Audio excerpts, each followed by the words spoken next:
Diwan ýolunyň üstünde geçmişde Konstantin Forum diýip tanalan çemberli daşa bakan we şäheriň iň uly baglary Kapaly çarşysyna goňşy oturan Nur Osmaniýa meçididir.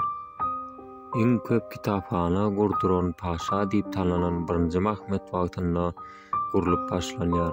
1755-nji ýylda 3-nji Osman wagtynda gurulşy tamamlanýar.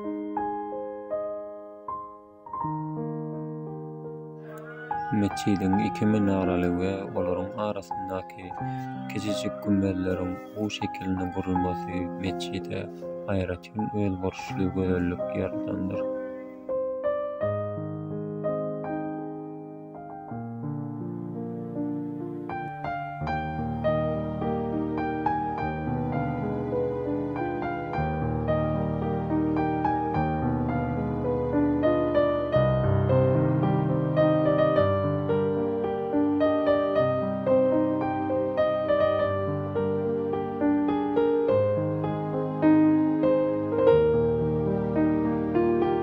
Meçitde ulanlan gül ýapraklary, balyk şekilli nagyşlary Fransiýanyň Günwataryň binägarlyk bedegi ulanlan ýektek we ilkinji meçitdir.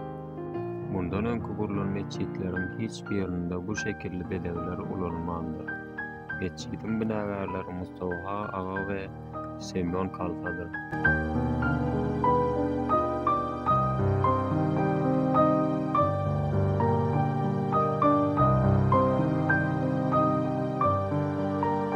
Meçidin jemi 170 sany penceresi, 2 sany minarasy we uly bir gümbezden ibaratdyr.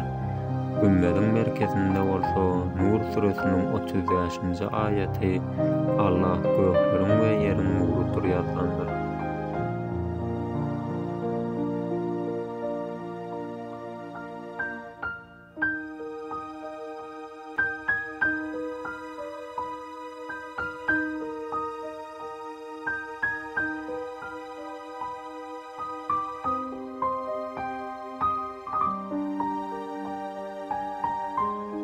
İçindäki owadan ýazylar bolsa döwrüň meşhur ýazgylary bolan Rasim Ýedikileli Abdulhanim Bursaly Ali tarapyndan ýazylandy.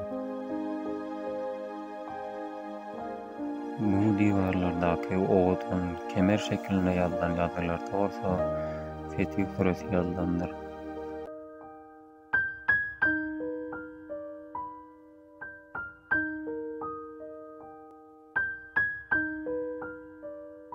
Dostlar, bu video gonuňuzdan turanlar diýip umyt etden. Videonyň soňuna çenli görüň üçin hemmeňize köp sag bolun, janyň sag bolsun. Bizim kanalymyza goşulmagy we kanala like basmagy unutmaň dostlar.